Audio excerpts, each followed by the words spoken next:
All right, folks, it is 12 noon, so I am going to kick us off here. Welcome to Conflict Resolution Day. Hope you are finding some good ways of enjoying the day and promoting the practice of conflict resolution in all its formal and informal ways.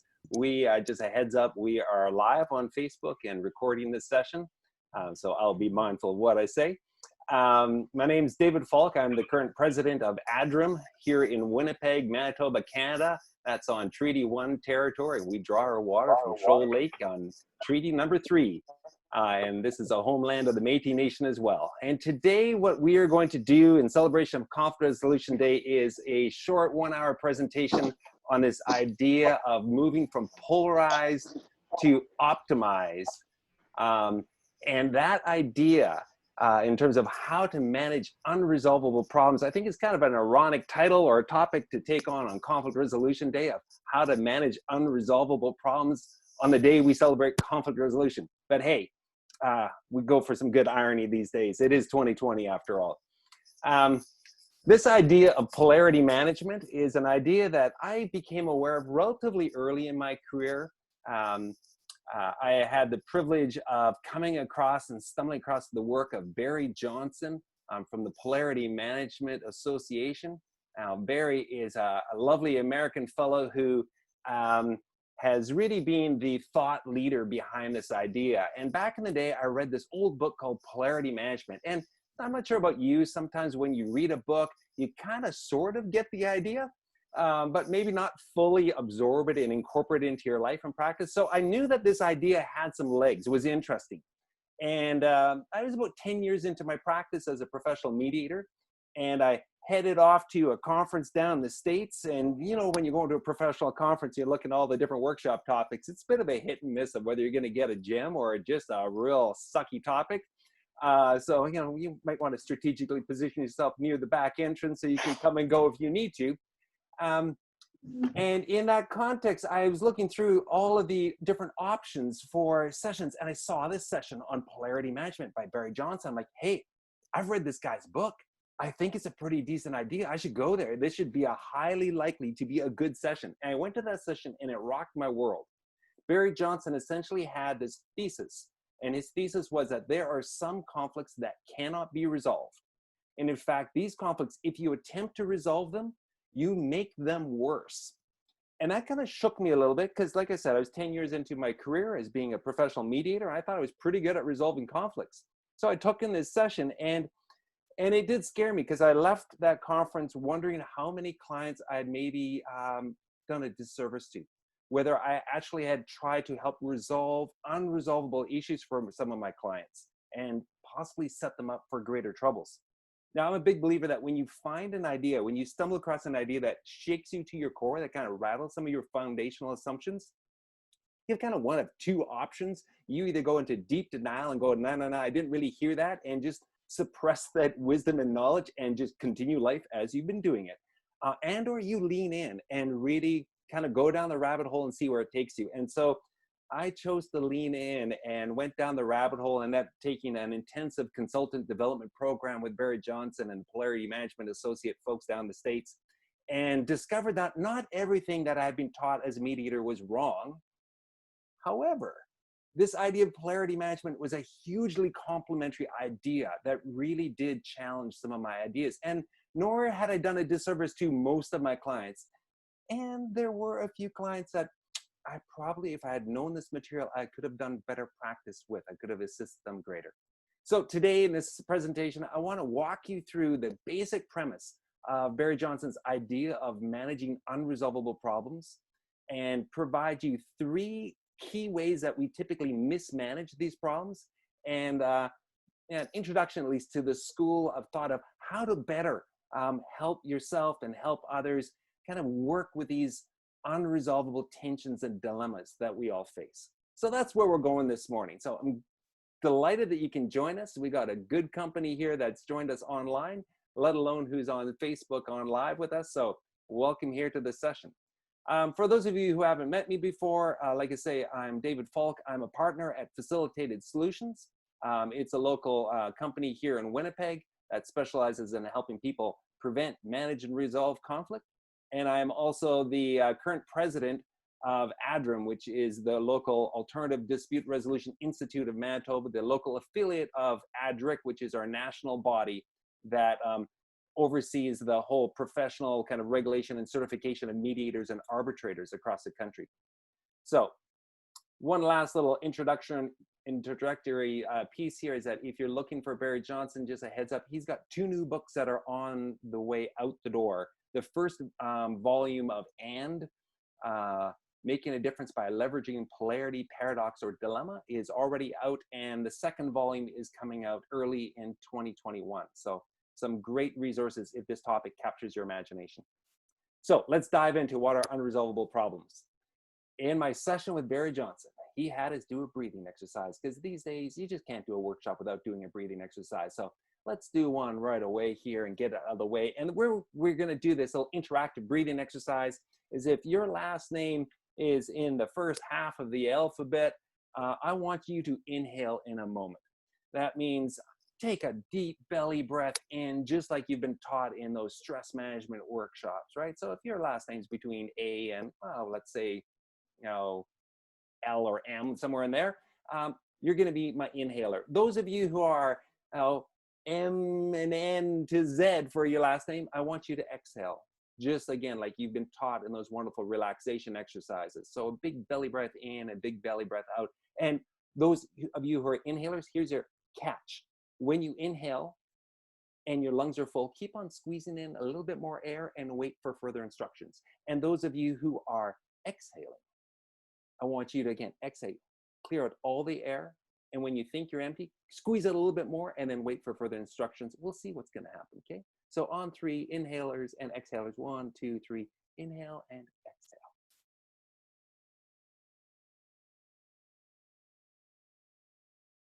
Now, the challenge here is that you're all in your own private location, so I can't do CPR if any of you pass out. So when it becomes uncomfortable, please proceed to breathe regularly. Now, the key idea around this notion of breathing, it is the metaphor to use to kind of outline or understand these key ideas of unresolvable issues. When you inhale, it's wonderful. You get oxygen. You need that to be alive. And it is fantastic. And those of you who inhaled, you might have had a little bit of a spinal stretch as well going on today as you kind of realize you've been not really breathing with the full capacity of your lungs so far on this beautiful day. And as time ticks on, though, those good feelings are gone because you burn through that oxygen, you start building up CO2 in your system, and enough of that could kill you. Those of you who exhaled at first, oh, it's a wonderful feeling. It's relaxing. You clean out all that CO2. You might even get a yawn out of the deal. Oh, what's not to love about exhaling? And as time ticks on, this is stupid. What a ridiculous breathing exercise. Come on, facilitator. I'm in a room full of life-giving oxygen and I need to breathe and like, hurry up already. And we intrinsically know that if anyone tried to tell us that we should choose between inhaling or exhaling, we'd automatically go, you are being completely ridiculous. Inhaling and exhaling, while they are opposites, they're complementary. They don't make sense without the other counterpart. They are necessary to be alive as you inhale and you exhale. That is the anatomy of so many problems within our personal lives, within our teams, within our country, within the globe, that there's opposite values that are in tension with each other. But they're actually not in a diametrically opposed either or choice, but rather they complement each other like inhaling and exhaling. And most of the time, we're not even aware of this tension. It is just cycling around, such as when we are going through the process of breathing, most of the time, we don't think about breathing. We just breathe. And then you do the run for the cure, and you're sucking lungs because you realize it's been a long time since I've done a 5K, and you need to manage your breath. Or you take a session on mindfulness, and you become mindful of your breath for a few minutes, a few hours during that day. But the rest of the time, it's just operating. And it's operating in this infinity loop, just going over and over, inhaling and exhaling, get the best of inhaling, getting out of that CO2, and it's just cycling around without us even being aware of it for most of the time. That is the anatomy of these unresolvable problems. So what I'd like you to think of this day is, what are some the unresolvable problems that you might be currently facing in your world. Maybe there's some unresolvable tensions that are going on in your workplace, or maybe within your home or within your community. And there's lots that you might be encountering. Some common tensions that we often face is, should we focus on task, getting stuff done, or should I focus on the team? Should we focus on planning or action? Should we focus on change or stability or accuracy? Do it right or get her done. Completion, cost or quality? Should we be clear or should we be flexible? Should we be centralized or decentralized? Should I be candid or should I be diplomatic? These days with COVID, should we focus on individual health or should we focus on the economy? Should we focus on self or on others? Or all of us who are working from home these days, how do I deal with work or home? And the key here is putting a big red or between sets them up as an either or choice. Should I inhale or exhale, which sets you up for an unresolvable, problematic way of conceptualizing the tension, as opposed to recognizing both of these things can complement. These days, there's so much leadership wisdom out there. Different authors and books have talked about the power of paradox, about managing dilemmas. Polarity management particularly gives you a structure for conceptualizing a concrete way of understanding and managing these opposing and yet complementary value pairs that you can use to kind of map out and then manage issues within your life. And instead of having these issues be things that polarize and cause a team or a country to start to pull apart and split, which we see all too much of these days, by using the wisdom of polarity management, you can find ways of actually bringing people together and respecting and leveraging the different values in complementary fashions. So let's get on with mapping this out. A way of mapping out any tension. I encourage you to kind of hold an idea in your mind of something that might be relevant for you today, is that you name the two poles, the particular challenges on the horizontal line, and you put a big A and D in between them, because it is a both and dilemma. We're not inhaling or exhaling, we're doing both of them. In the upper box structure is where you look at what are the benefits of focusing on each pole. When we inhale, what do we get? Well, we get oxygen. When we exhale, what do we get? We get clearing out of CO2. In the bottom quadrants, you identify what are the negative results of over-focusing on one pole to the neglect of the other.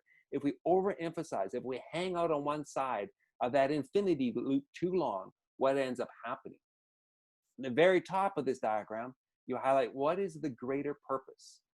What is the benefit? If we were to manage this polarity well and get the best of both, what does that help us achieve that neither pole on their own could sustain? And down deep below here is the deeper fear and anxiety that is there that often causes us to cling desperately to our preferred pole because we don't want to fail, we don't want to suffer. And yet it is a deeper fear that if we are in a power struggle between these two, if we end up in some vicious cycle or crazy pendulum swings, it's ultimately what's at stake. So let's take a very pragmatic issue that every workplace struggles with at some point in time. Well, we are always struggling with this, just sometimes it's relevant for us to work on. And that's the tension between, should we take some time to plan or should we just get on with it and do? The tension between planning and action. So you name those two on the horizontal line, planning and action. And the key thing when you're naming that horizontal line, those two poles, is you need to name the poles in non-inflammatory language. So if I'm a planner-orientated person, I might be tempted to say the polarities between being organized and disorganized. But that's not a neutral language. Disorganized has some negative connotations, right? So being organized might be one of the upsides of planning, one of the positive benefits, and being disorganized might be one of the negative results of over focusing on do to the neglect of planning. So you need to find language that folks who have different value preferences would find acceptable, would find tolerable to name the polarity. And that's what you put on that center line. In the upper boxes, well, here's where you map out what are the positive benefits of planning. And they could be things as simple as, well, when you focus on planning, you get clear direction, you reduce mistakes, there's less waste, coordination is easier. What's not to love? Well, when you focus on action, let's go out and do things. What do we get? Well, you're actually implementing things. You have a sense of accomplishment. You learn from doing. You have energy being mobilized. Well, what are the results, the negative results, if we over-focus on planning to the neglect of action? Well, a bunch of bad stuff happens. We're not implementing our ideas. There's a lack of accomplishment. There's no learning from doing. We're sitting on energy. And if we are go, go, go, do without taking time to plan, well, there's a lack of direction. There's more mistakes, more waste, and coordination becomes difficult. And you might recognize that there is a very clear relationship in the diagonal.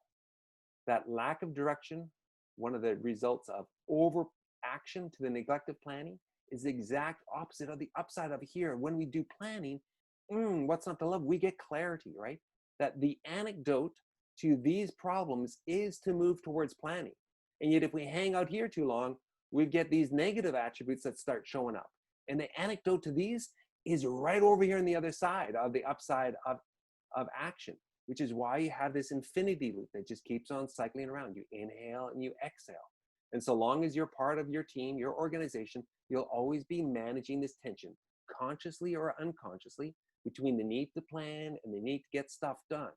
And there'll be sometimes where you're suffering and you're spending 3 years developing a 3-year plan, and there's a drop in morale and huge frustration going on, at which point folks will be desperately saying, we need to just go and do nuts with this. I don't want to have another meeting. So that is the rhythm. And if you are able to manage and get the best of both, well, you might have some sustainable success as an organization. And if you end up in being polarized, where the planners have no respect for the action Jackson folks, well, you're going to end up in endless power struggles and fights that will probably bring about failure, or at least deep struggle in your organization. So instead of trying to resolve this issue, it's about managing the tension. And to manage the tension, you want to keep the energy flowing in that never-ending infinity loop. So that is the essence of the structure of polarities. Whether you're looking at a COVID-19 polarity, such as do we focus on health or do we focus on economy? If we focus on one of those to the neglect of the other, we're all in for a heap of hurt. And we're seeing what happens around the world, where some folks emphasize the economy to the neglect of health and the negative results that brings about.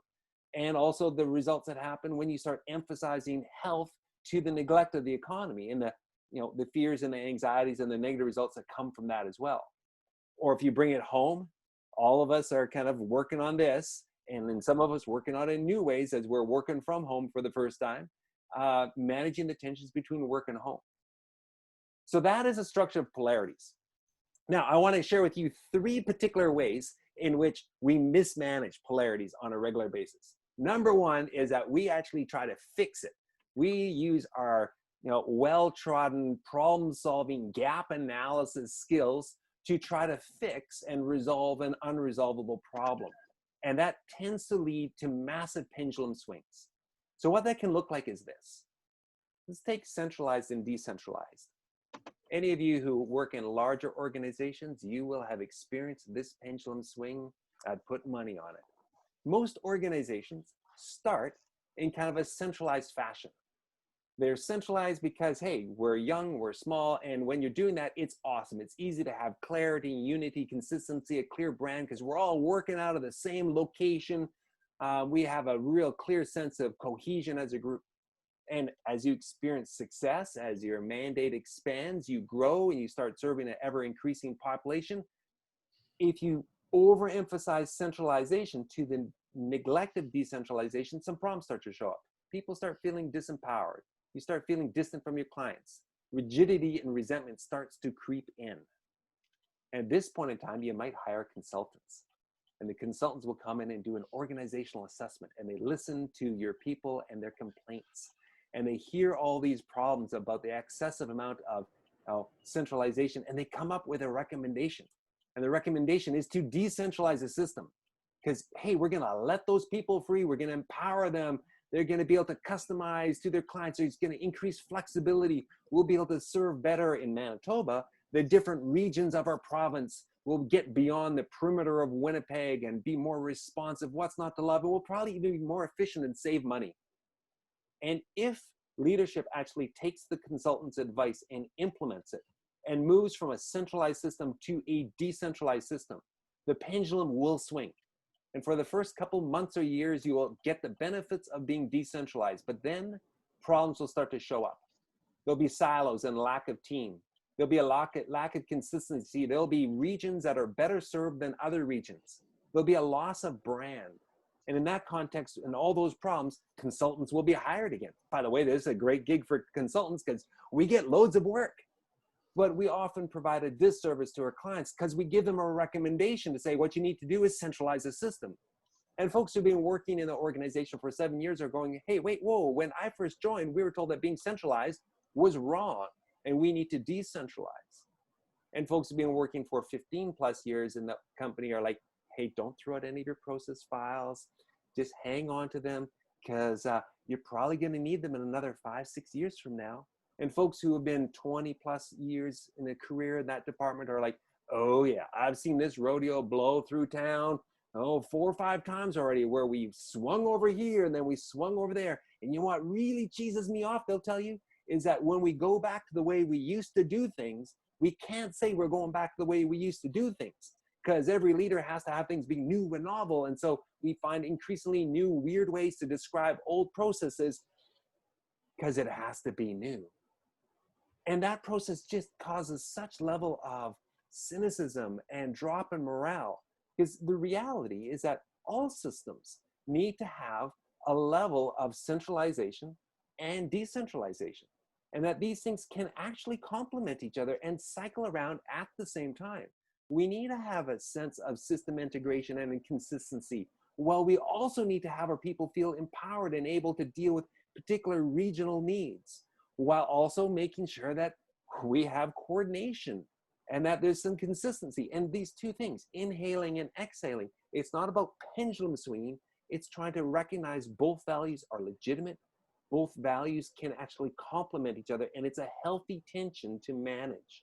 And if you manage it well, you keep this whole infinity loop cycling around in the upper 2 boxes, only suffering just enough to know, oh, we need to put a bit more tension here, not pendulum swing it, but a little bit of tension here while also maintaining this.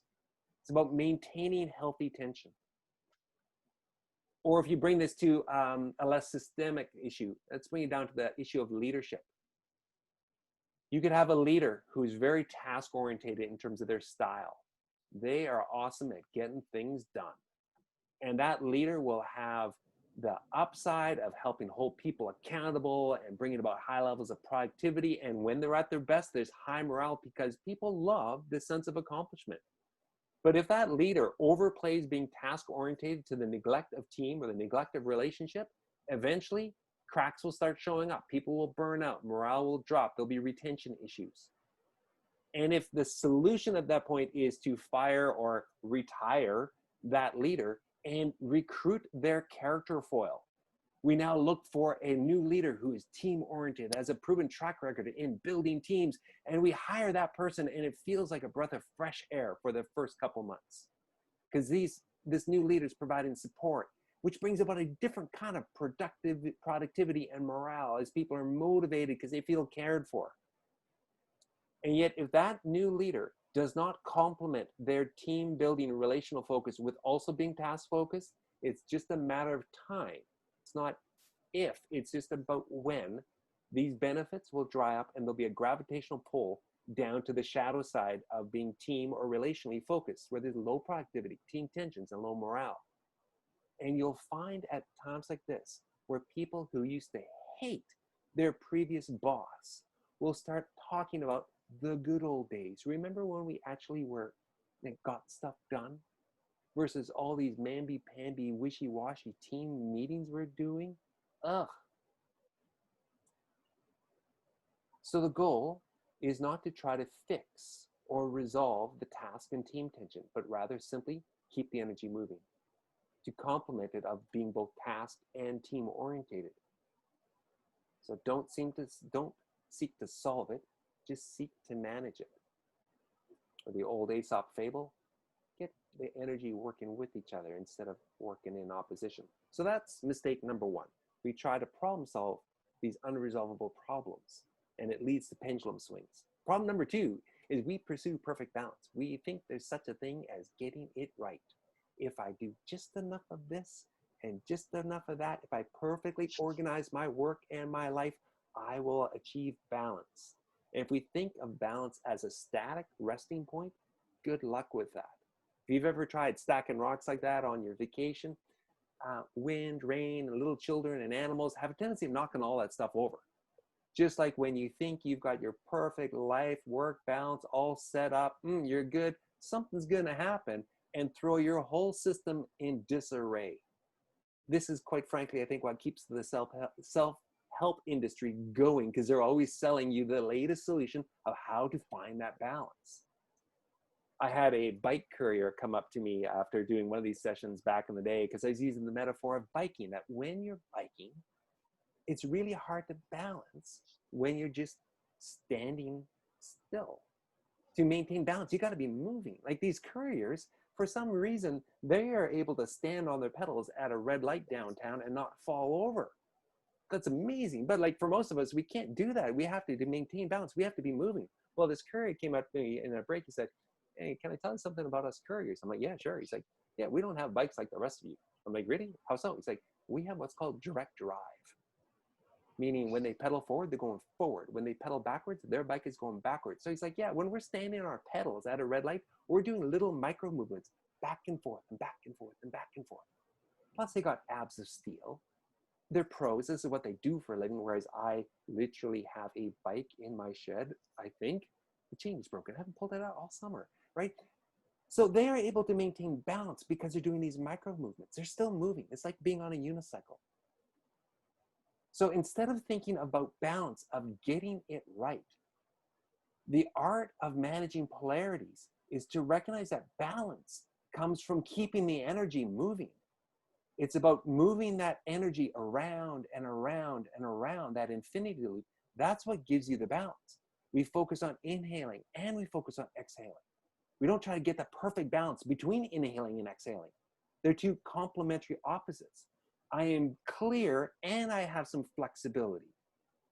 I'm focusing on health and I'm focusing on the economy. It's about keeping it moving and finding balance in the momentum.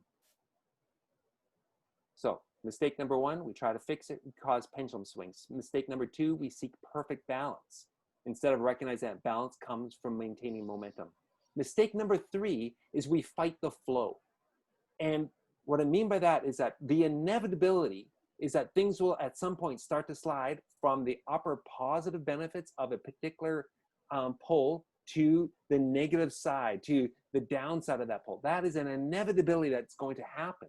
And when that happens, this is just reality. When that happens, some of us are so tempted and desperate to get oxygen that we try to fight the flow. Instead of recognizing, if you really value oxygen, exhale, because that enables you to get oxygen.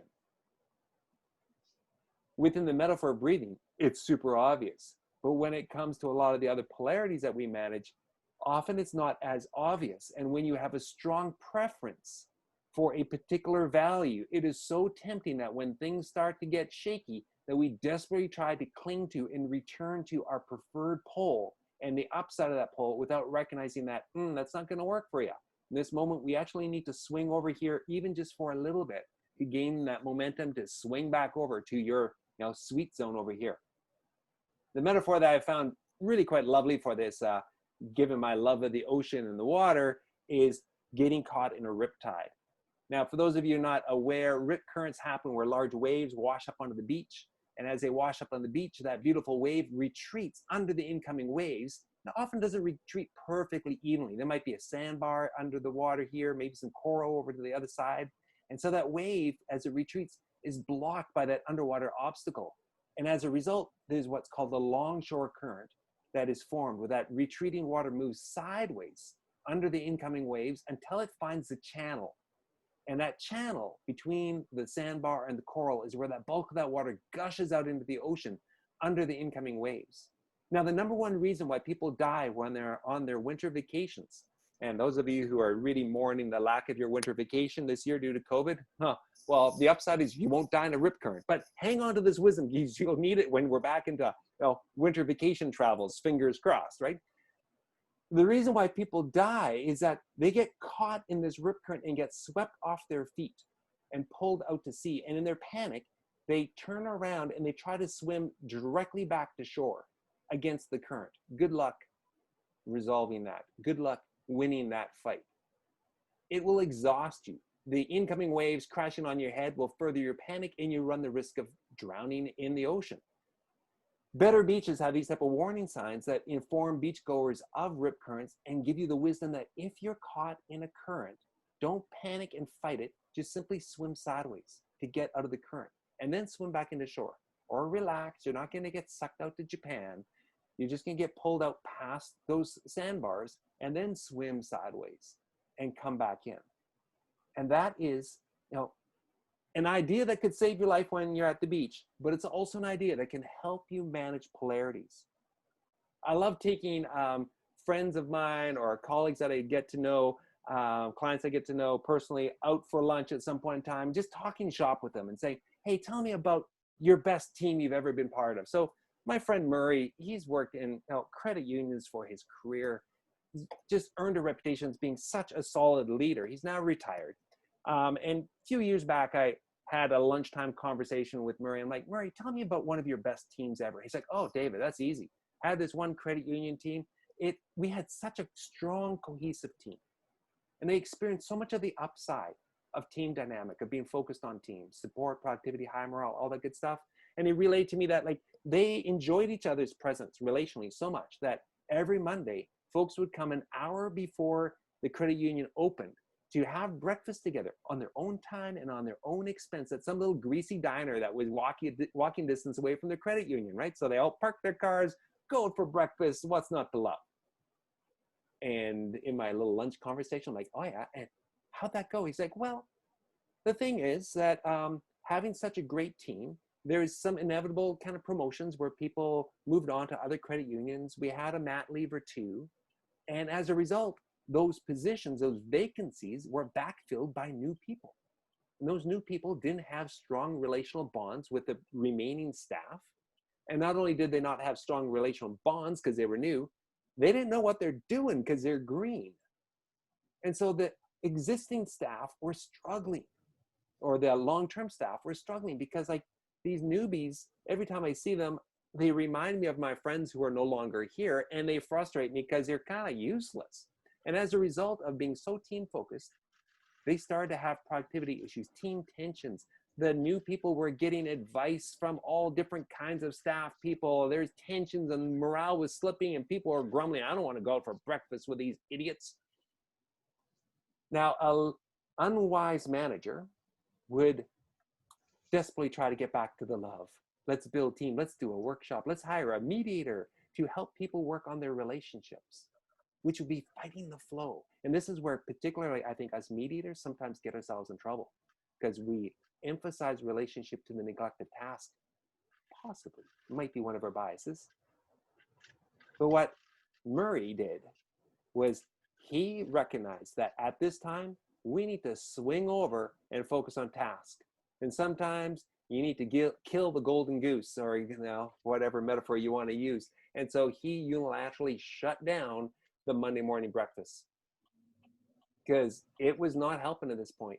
They had to let it go and focus very clearly on who's doing what, who is actually reporting to whom. Let's get the accountability lines organized. Let's make sure expectations are clear. And in doing so, tensions dissipated. Morale started increasing. People started becoming competent and confident. Skills are developed. But here's the beauty. A couple weeks later, after that had started, and they moved on from a couple weeks to a couple months, one of the old timers said, well, it's been a long time since we've done a breakfast. We should do something like that again. And it came back. If Murray had clung to it, it wouldn't have come back. It would have suffered and crashed in this low quadrant. So it's about keeping the energy moving. And when you start to slide, don't fight the current. Go with the flow to the other pole, even for a few moments, to help you get back and keep the energy moving. So let's move this from theory to practice. If you will, encourage you to grab a piece of scrap paper for a moment and possibly jot down your own kind of example, your own little polarity chart. And it's a very simple diagram. All you need to do is make 4 boxes, and on that horizontal line, identify what the pole is that you'd like to map out. So for example, I'll take a polarity that I mapped out when I first got home from that wonderful workshop. Oh, jeepers, it's almost 20 years ago now, where I got home and I was raving to my wife about this really cool idea I learned in this workshop about managing unresolvable problems. And she said, that sounds really interesting, love. Why don't you apply that to yourself? I'm like, oh, okay, sure. What do you want to talk about? And she's like, well, let's do the work and home polarity. So we did it. We put out a piece of paper and I wrote work on one side and home on the other side, and I put a big A and D in the middle because it's not work or home, it's work and home. And then we talked and we had a conversation. What are the positive benefits when I focus on my career, when I focus on my work? Well, I get satisfaction from doing what I do. I earn a living, I develop my abilities, and some days I think I'm even doing some good in the world, helping the world be a little less bitter. And what happens when I focus on home? What are the positive benefits? Well, I get refreshed, I'm connected, I'm healthy, I'm being good. Well, what happens when I over-focus on work to the neglect of home? Well, I burn out, I disconnect, I literally stop sleeping, and my quality, even though I'm working so hard, my quality of my work starts to drop. And if I over-focus on home to the neglect of my work, well, I get kind of restless. There's a lack of income flowing in, you get rusty, and you miss opportunities, the doors close. And what was fascinating is that this took maybe 7, tops 10 minutes for us to map out this dynamic. This is a publicly shareable version of this diagram, literally from 20 years ago, in which we identify that if I manage this polarity well, if I'm able to focus on both work and home, it's going to lead to kind of a satisfying life, to a healthy, thriving family. And if I don't, if I swing from burnout to being underemployed and back to burnout, that will lead to failure, maybe even divorce. So there it is. 7, 10 minutes tops. We mapped out the dynamic that I've been managing my whole working life. And the great thing is that there's no gross stereotypical argument. There's no, well, you need to know, like, money doesn't grow on trees. Well, the kids are only young once. Like, none of that gross conversation where we talk past each other, disrespecting these 2 complementary values. It's all true. This is all true. Focusing on work is important. Focusing on home is important. And if I do either one to the neglect of the other, bad stuff happens. It's all true. So mapping it is kind of stage 1. Once you kind of identify, whoa, this might be a polarity, and you map it out, that's just a starting point. Then the real interesting stuff comes in, which is going, okay, so what are we going to do to actually manage this? Because just understanding that they're complementary is just that, it's a beginning. So now you start moving into action steps. What are practical things that we can do that can help me even do this better, focusing on work? And what are practical things I can do that can even help me, leverage the potential of focusing on my home? And what are warning signs, early warning signs that are, I'm starting to do too much of one side? And likewise, what are the warning signs over here? Now, action steps should be things you can put a to-do date and assign a person to. Like, they're very concrete things as opposed to the guts of the polarity map, which are these very general big principles. Early warning signs, again, should be very measurable, observable behaviors that you should be able to identify who's going to see it first and to whom do they need to report it. Because sometimes within organizations, the people who are going to see the warning sign of whatever polarity you're mapping might not be your senior leaders. It might be frontline workers who see it first, who notice, the cracks are starting to show. And it permissions them to give feedback up through the communication system so that leadership can help the organization manage the polarity. So this is the publicly shareable version of our discussion from 20 years ago. It was a very expensive meeting. I realized my technology is holding me back, so I need to buy a laptop. I need to hire an assistant because there's some things I'm not good at, and it's time to identify things that I don't need to do and that I can contract out. We had too many tough moments talking about, sharing our one vehicle. So despite our commitment to the environment, we need to buy another small fuel efficient car. And this idea of polarity management, this is something I need to go after. And so it was in that conversation that we realized, yep, I need to go and invest in this more lengthy training process, the consultant development program. Now, if that's all we talked about, we'd be in trouble. You have to also talk about the other pole. What are the concrete things you're going to do over here? And so we made Tuesday night date night.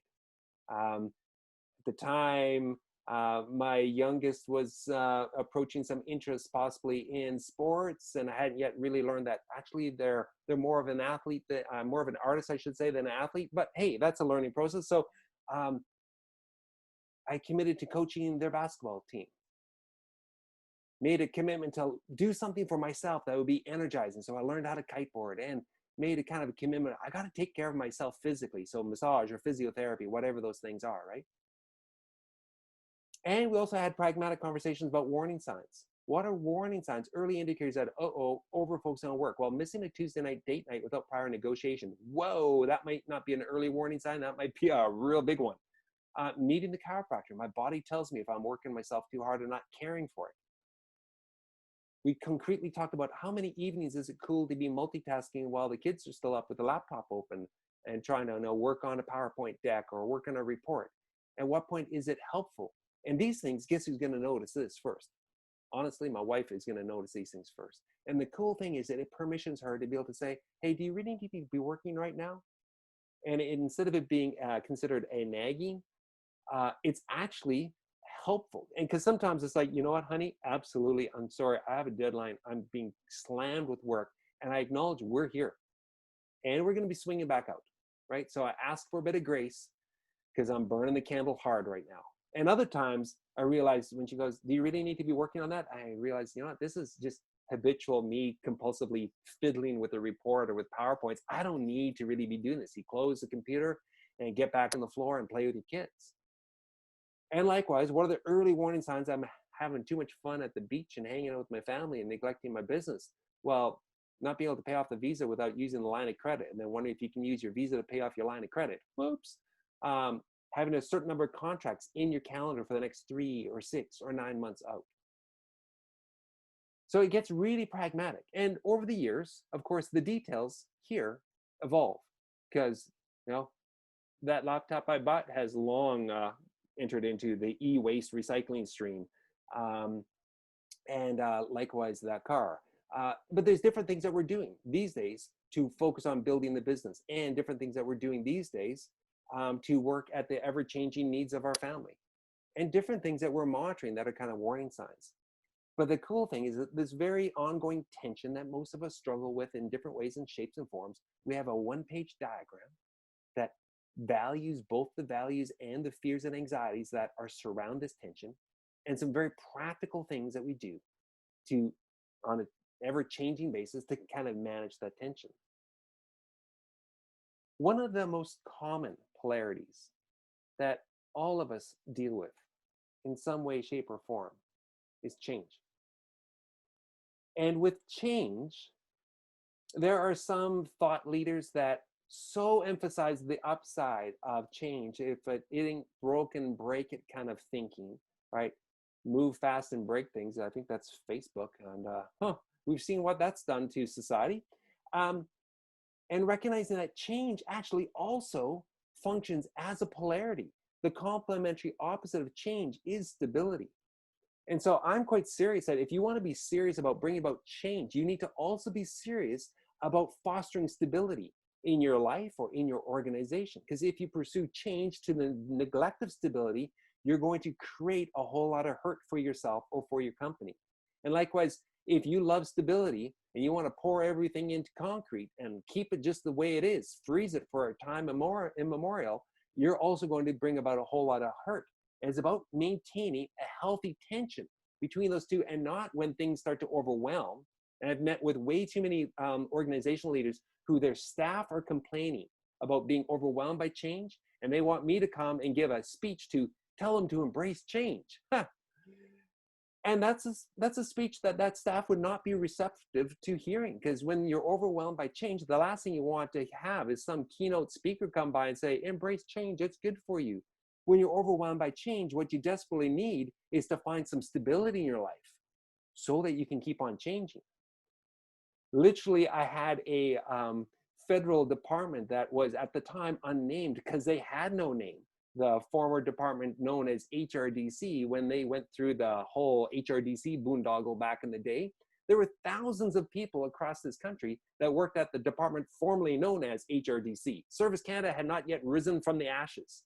So given the politics, given the controversy within that department, the powers that be in Ottawa went, we can solve the problem. Control, Alt, Delete, HRDC no longer exists. Poof, it's right up there with proroguing Parliament. Hey, we've solved it.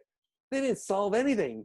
In the process, now you have all these people highly anxious about whether they will have jobs or not. And so I got approached by this group of leaders who said, hey, could you come in and talk to our staff, because we're concerned that they are becoming change resistant.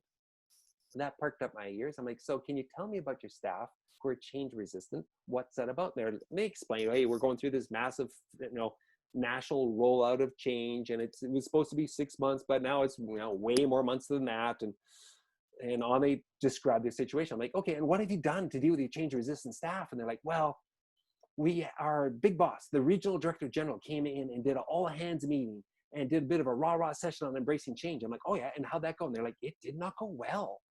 People came to the meeting grumpy, they left angry. That's why we want you to come, because you could do some like fairy dust, magic wand, song and dance, right? A keynote speech to motivate them, because you're a motivational speaker, right? I'm like, well, I'm primarily a conflict mediator. Thanks for the vote of confidence.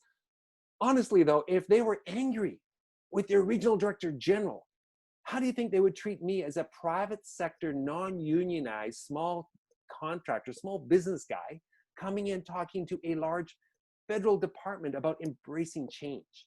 If they were upset with your regional director general, they will probably have murderous thoughts about me.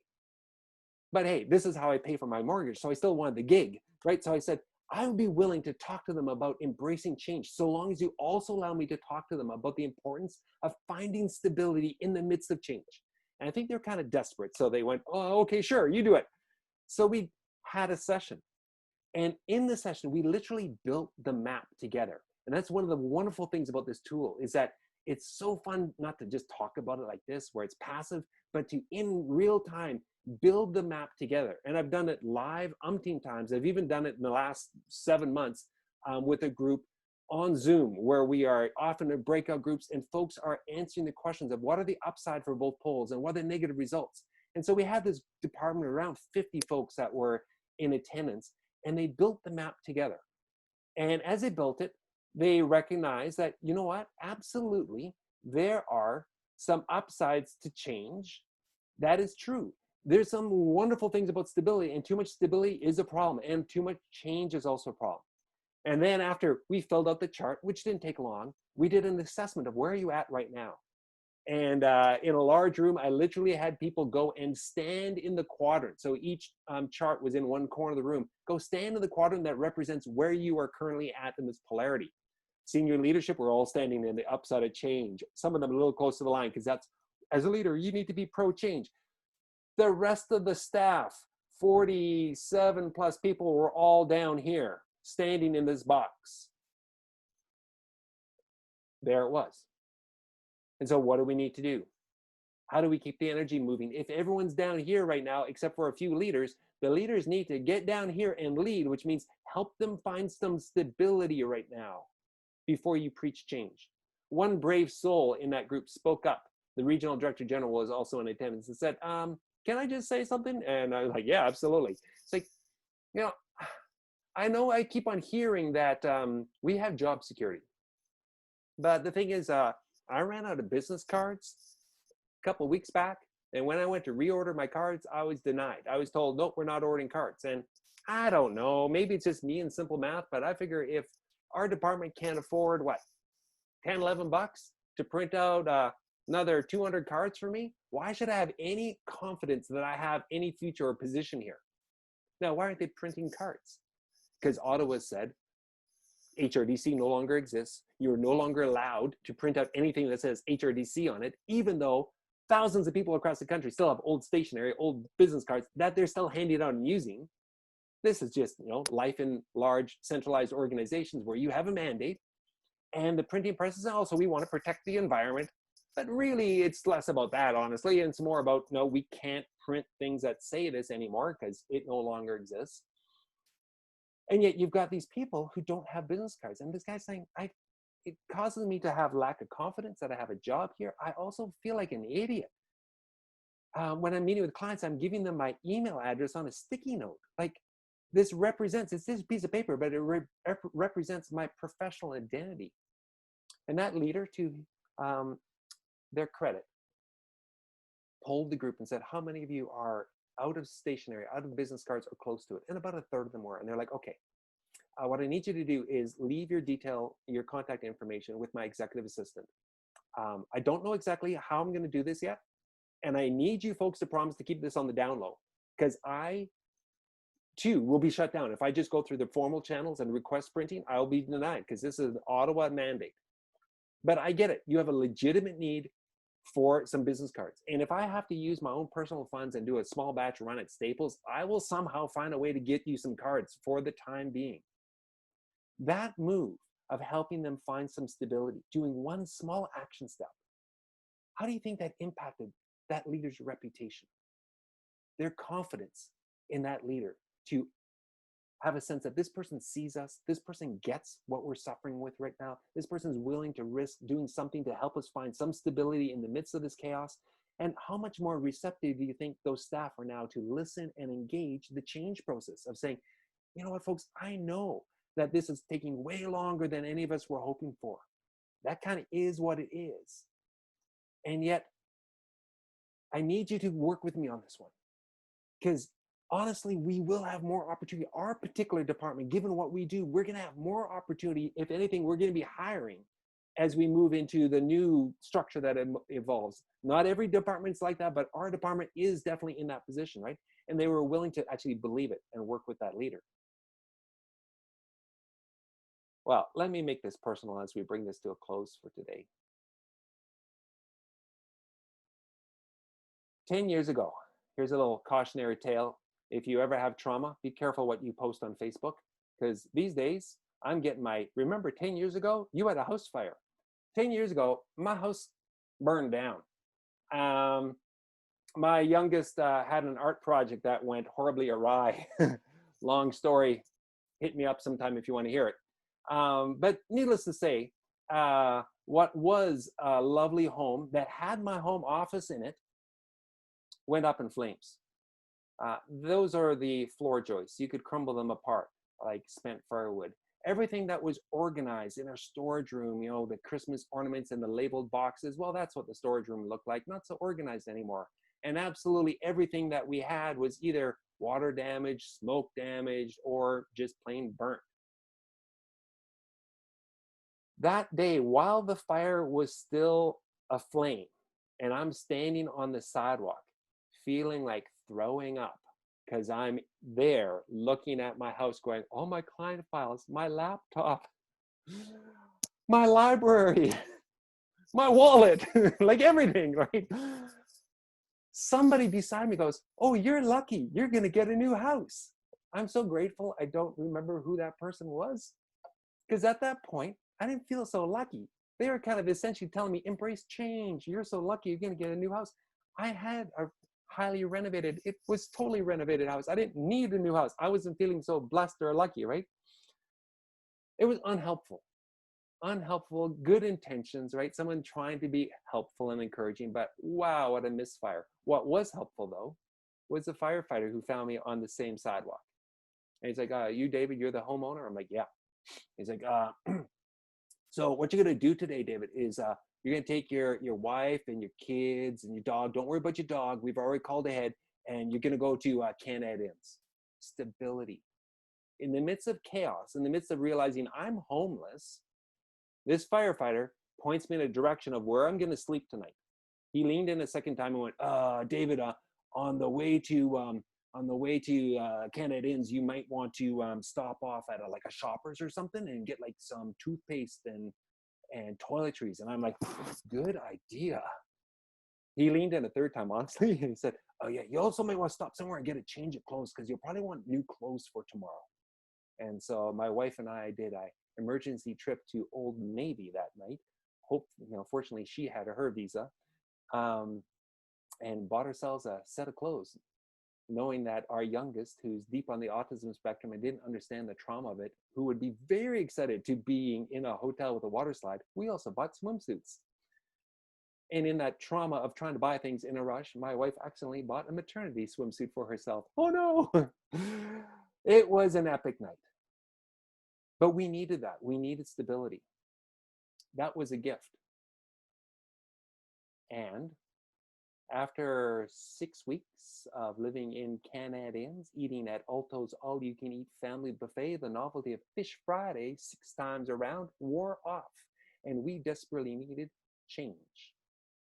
And so, given the givens of the rental market at the time and being a family of 4 with a dog, not knowing how long we need a lease, there was nothing for us to rent.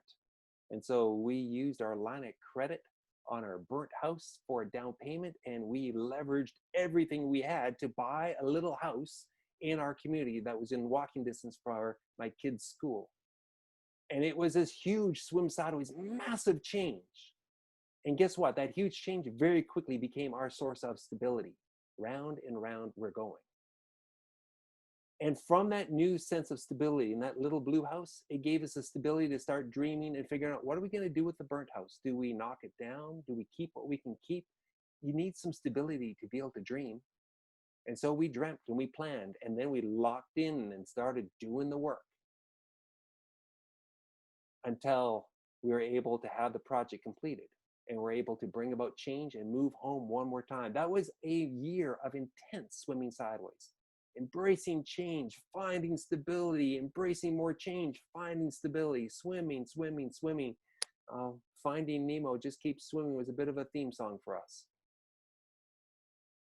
So with problems that cannot be resolved, use the SMALL acronym, which is seeing it. Recognize, oh, this might actually be a polarity, not a problem to solve, but a problem to be managed. Map it out, build the map together.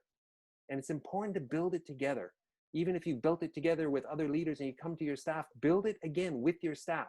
Selling people a completed map outside of me doing a presentation like this, when it's a generic presentation, fine. But if it's an actual issue, build a map with people. That's what gets people the aha and the buy-in into the process.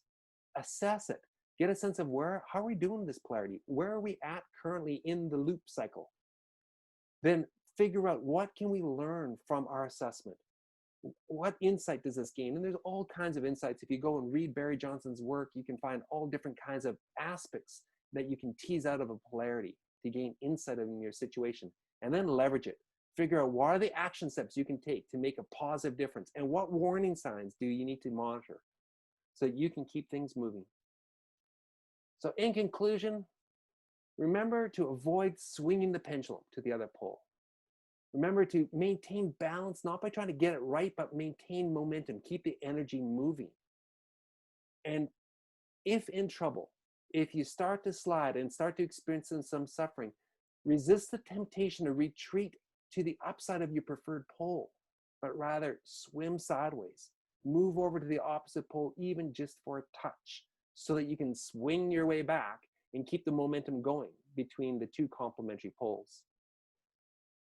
I encourage you, as we wrap up today, to keep the energy around Conflict Resolution Day going. Encourage you, if you're a tweeter, to tweet out about this session, or tweet out your favorite conflict resolution resource that you do, or a favorite practice or whatever. Do something to help get the day on people's radar screens. This session has been recorded, broadcast live onto Facilitated Solutions Facebook page, so you can find it there after the session if you think there's someone in your life who would be interested in what we've talked about today. We'll also probably post a link to it at the ADR Institute of Manitoba's website as well. So thank you very much for your time and attention. I'm going to stop the recording at this time. And if any of you want to hang around for a few minutes to chat, either with questions that you have of me, or just want to say hi to some of the other folks that are online as colleagues, feel very free to do that. But this concludes the official presentation. Thank you. Thank you for joining us. And I wish you all the best as you pursue resolving conflict where you can resolve it. And when it's unresolvable, manage it. Please manage it. Thank you very much. Have a great day. Thanks, David. That was great. You're very welcome. Thank you. Awesome. Awesome job.